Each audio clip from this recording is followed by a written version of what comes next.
Hey folks, back again. I've got all kinds of good news for you today. Some days when I'm doing these podcasts and I'm doing a little bit of research or I'm listening to my Bluetooth in my ear, trying to figure out what I want to bring to y'all for the day, whether it be one video or two. Sometimes things jump out at me and I've just got to report on them. And then sometimes I'm doing a little bit of searching, surfing, I guess is what you call it, surfing the web. And I find things in certain places that I like to go to. For example, the Gateway Pundit. I use the Gateway Pundit as one of my many sources, just because they have so many sources that come to them, and that's how they're able to stay on top of the news. That's what makes them a great site.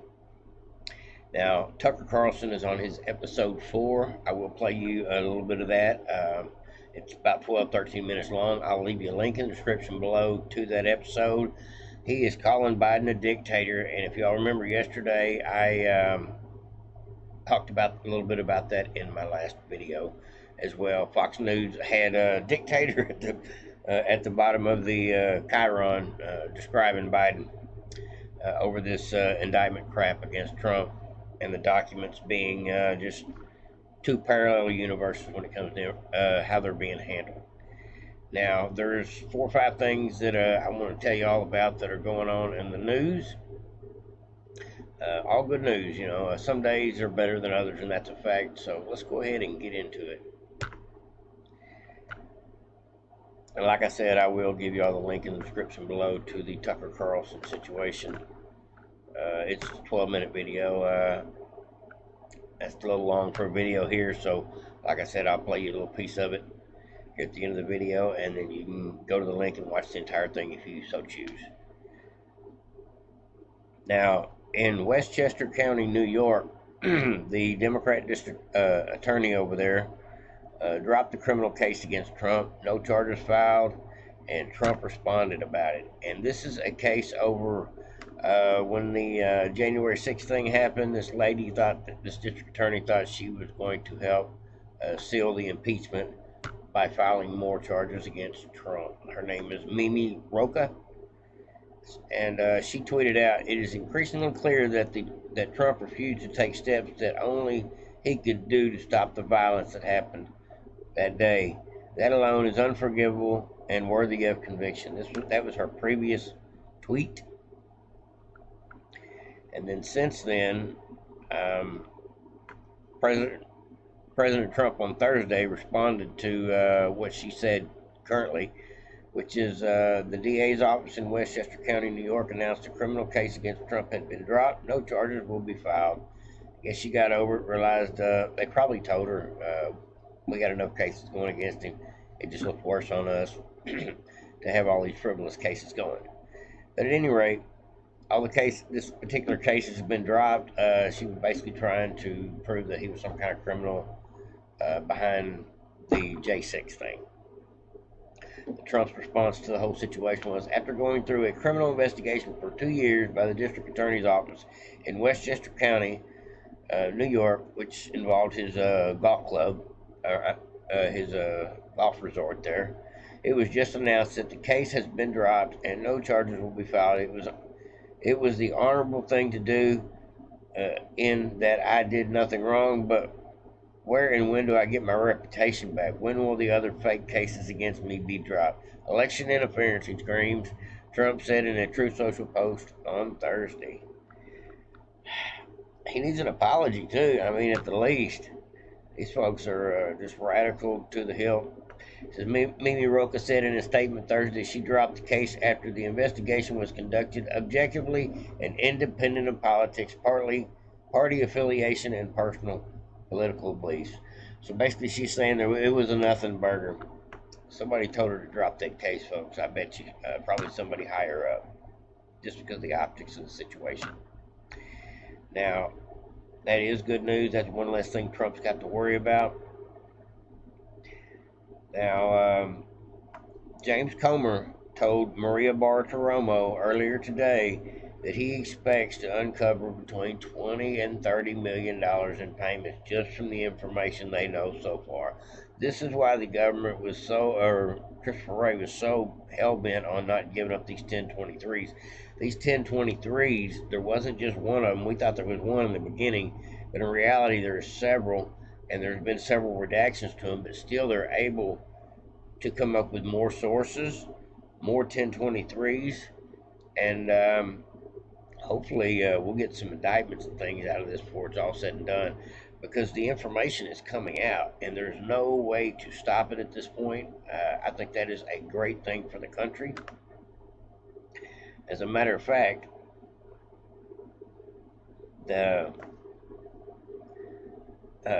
somebody asked, one of the reporters was asking Biden earlier today, why did the Ukraine FBI informant file refer to you as the big guy? That's some news that we found out this week as well, dealing with these 1023 reports, is that Biden was referred to as the big guy as early as 2017 by this particular source. And so it is corroborated not once but twice, if not three times, included by Bob Alinsky, that Joe Biden is the big guy. And Joe Biden snaps at the reporter when he's asked about his scheme. I'll let you hear this. This is a pretty short clip here. I can get it to pop up. There it is. Thanks, guys. Appreciate it. Why did the Ukraine FBI informant file refer to you as the big guy? Why is that term really applied? Thank you very much. Thanks, guys. That's a great question. You know what this means, folks? The Bidens can't hide from it anymore. The government cannot hide from the fact that it's going down. Even Pete Buttigieg has got a watchdog group filing lawsuits against him, trying to figure out his plane records. Why does he get to fly on jets all over the country anytime he wants to? They want to look at his flight records and see who's paying for that. It's getting hotter to the collar for the Democrats, folks, whether you know it or not. It seems like nothing's happening, and things are actually starting to fall into place. And by the time 2024 comes around, we will have pure justification in so many ways to fix these problems. Now, I noticed the left-wing media is throwing big fits about the fact that Trump's judge is the judge that's going to be over Trump's case, Judge Cannon. She is was picked by Trump, and so the Democrats are really throwing a fit on 2 or 3 news stations I was watching earlier today, left-wing media. And yeah, I do watch left-wing media just to see what the opposition is doing. I know somebody's got to do it, but at any rate, now we have got I believe it's Nancy Mace here. I've got a video here for you I wanted to play for y'all folks. So much. I want to bring in South Carolina Republican Representative Nancy Mace. Yes, she Nancy worked Mace on Trump's 2016 presidential campaign and in 2021 voted against impeaching Trump in relation to the Capitol assault, but she did not condemn his actions. Congresswoman, thank you so much for joining us. Thank you for having me. I want to ask you, did you read through the whole 49-page indictment? I absolutely did. I try to educate myself on what's actually happening, but I have to be honest with you, and I'm someone, I've had my ups and downs with Donald Trump over the years. That's been very public, but I just can't get beyond the fact that the precedent for how we handle classified information was first set when the DOJ and the FBI decided not to indict Hillary Clinton, who had a private server, who had classified information on that server, who obstructed justice, wasn't even president, wasn't even a former president, but was going to be a presidential candidate. And that was the precedent that was set. I've heard you make this argument, Congresswoman. I know, but then I see this today, and it really is shocking to me. Yes, and I wanted to drill down on that because if you read the indictment, you notice that it mentioned the willful retention of documents. And so the distinction that has been made in the case of Hillary Clinton and Donald Trump is the willful retention of documents, as is laid out, in a question of obstruction. that the president repeatedly was told about his actions and he repeatedly obstructed justice. You see any distinction there? Well, I will say today, when I watch what's happening in this country, the FBI had access to all those boxes in every single room, and the precedent was set under Clinton that she would not be indicted. I think it's worthwhile to have a conversation about how we handle classified information post-presidency. I think that is a worthwhile debate because we want to protect our nation's secrets, okay? I want to get that off the bat. But the precedent was set under Clinton. She had a private server. I can't think of anything more willful than hiding a server in your bathroom in your home. I can't think of anything more willful than using hammers on your own telephone, cell phone devices, and your iPads to obstruct justice and then to be let off. And so if that's the standard, then it should apply to everyone, including Donald Trump. Now, this video is a little bit long, folks. I'll leave that one in the link in the description below in case you want to watch the full 7-minute video.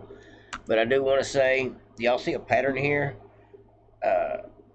Left-wing media, the Republicans that actually care about this country are clashing right now in so many ways. Every time a Republican, it seems like lately, goes on, whether it be a politician or just somebody, a content creator or whoever it be, even some actors lately, it seems like more and more in the last, I guess I would say, month, since all this new information has come out about the Bidens and the polarity of the indictments on Trump over documents versus Biden's documents everywhere and Hillary's documents. That brings up the Hillary case again.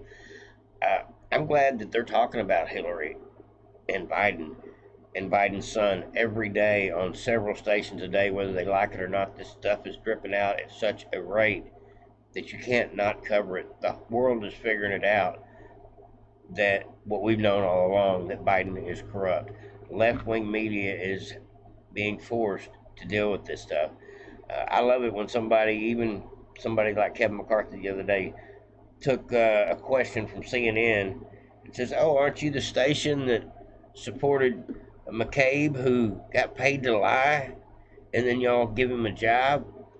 And he was one of the 51 intel agents that lied on Trump behind the Russia hoax. Shut her up just that quick. And so he took the question and turned it into a rebuttal with some information that she didn't want to hear, but it was already on film. It was too late. It went out anyway. That's what we need to do. That's what the Republican Party needs to do. Every chance they get to get in front of a camera, I don't care who, what affiliate it is, they need to talk about this corruption that needs to be taken care of. And I'm not talking about just talking about it, but getting it out there, the details. That way the American people can vote in 2024 this corruption out, because I bet 90% of America doesn't want to be lied to, ripped off, overcharged, and end up losing all their rights, religious rights, constitutional rights, behind somebody they put in place that we don't have any say about. I don't think American people want that. I know us Trump supporters don't want that. And I think a big part of the independents and even some Democrats are figuring out that the Democrat Party are not your friend. Now, that's all I got for you on this particular video, but I'm starting to see a pattern here more and more. I mean, we have our good days and our bad days, but I can definitely say that this Biden stuff is not going away. This stuff about Hillary Clinton is coming out more and more every day. Even Fox News, like I talked about yesterday, called Biden a wannabe dictator on the Chiron. You see here, folks? They were actually talking about how wrong it is for, I can't believe Fox was saying this, but they were talking about how wrong it is, just the contrast of how Trump's being treated versus Biden being treated over the same Hey, it's Tucker issue. Carlson. On Tuesday afternoon, the Biden administration... Now, I'm going to go ahead and play you the first few seconds, and then I'm going to jump to about the 7-minute mark. ...had Donald Trump arrested. It was a pretty big news story. You may have seen it. Just before 9 p.m. that night, as part of its coverage, Fox News ran 2 live video feeds next to one another. On the right, Donald Trump addressed his supporters in New Jersey. On the left, Joe Biden spoke at an event for the Secretary General of NATO in Washington.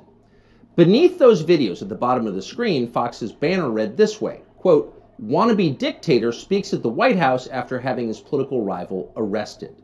Those words are up for less than 30 seconds, but the effect was immediate. Inside Fox, the women who run the network panicked. First, they scolded the producer who put the banner on the screen. Less than 24 hours after that, he resigned. He'd been at Fox for more than a decade. He was considered one of the most capable people in the building. He offered to stay for the customary 2 weeks, but Fox told him to clear out his desk and leave immediately. Then the company issued a public apology for the 27-second-long wannabe dictator line. Quote, "The Chiron was taken down immediately," Fox's PR department said, and then added ominously it was, quote, "addressed." That was all. Now, you can watch the full video, folks, if you want to. He goes on about that for a little while longer, but I want to get to about the 7.5-minute mark, if I can find it. Let's see. Not because anyone here is a wannabe dictator, to be clear, but just because. It's nice to have that information, just in case, in the words of the Fox News PR department, a situation arises that needs to be, quote, "addressed." It's all totally normal. It's not a dictatorship, okay? But in the end, the main reason you know Joe Biden is not a wannabe dictator is because he just does not fit the profile as a man. Dictators have that look. You know one when you see one. Dictators build cults of personality around themselves, and they use those cults to deny the glaringly obvious. In his later years, to name just one example, North Korean dictator Kim Il-sung developed an enormous baseball-sized tumor on the back of his neck. It was huge. It was grotesque. It was right there. You couldn't ignore it. You couldn't possibly not see it. But in North Korea, state media did ignore it. They pretended it didn't exist. And so, in some important sense, it didn't. If a tumor grows on a neck, but no one acknowledges it, is it really there? Thankfully, nothing like that is happening in our country or ever will. If Joe Biden ever developed some profound physical or medical problem that was obvious to everybody. Now, this is where Tucker gets into his satire, and this is what I like about Tucker. Not just his great reporting, but the fact that he can make you laugh with the satire like the Babylon Bee, with the way he contrasts things. Journalists would say something. This is not North Korea. We don't have state media here. If Joe Biden was, say, incapable of completing a full sentence, or mistook his sister for his wife, or suddenly started falling down in public for no reason, the New York Times would report on that and then get to the bottom of what was actually happening. That would be its duty in a free country like ours. It's not like they would cover it up. The very idea of a cover-up sounds like a conspiracy theory, a dangerous one, actually, so stop it. And by the way, if Joe Biden was a wannabe dictator, he'd have the family to match. All dictators do. Saddam Hussein had Uday and Qusay. They were princelings who lived above the law, indulging their most decadent fantasies with total confidence they would be never held to account by the police. As the sons of a dictator, they knew they could do exactly what they wanted, and so that's what they did. There's no one like that around Joe Biden. He doesn't have weird sex scandals at the heart of his family that no one in the media will ever talk about. He doesn't have a ne'er-do-well former nightclub-owning brother who's made a living for 30 years by being related to him. Not at all. That's dictator stuff. Joe Biden doesn't award ridiculous inflated titles to his relatives that the media are then required to take seriously. He doesn't call people doctor who didn't go to medical school and then force you to nod along like it's real when everyone knows it isn't. Nicolae Ceausescu did that with his wife Elena. Joe Biden would never do that. Nor does Joe Biden dress like a dictator. He doesn't do photo ops in mirrored sunglasses driving a sports car to convince you that he isn't frail and senile, but instead powerful, virile, and wise. That's just not his style. If Joe Biden was a dictator, he'd be wearing epaulets and carrying a tasseled riding crop, and he isn't yet, so calm down. If he was a dictator, Biden's speeches would look like Nuremberg rallies, a blood-red backdrop, armed soldiers by his side, screaming about crushing his eternal enemies. Honestly, Biden did come close to that one time last September at a speech in Philadelphia. I remember that. But it wasn't in any sense dictatorial, dictatory. It was necessary. As MSNBC assured us at the time, quote, Biden aimed to showcase his faith in the military apparatus and its ability to back the democratic order. See, it was about democracy, not dictatorship. No cause. All right, folks, if you want to watch the entire video, I will have the thing, link in the description down below. Go check it out. It is good, but I don't want to play the full 12 minutes here on YouTube. I can't make 45-minute videos.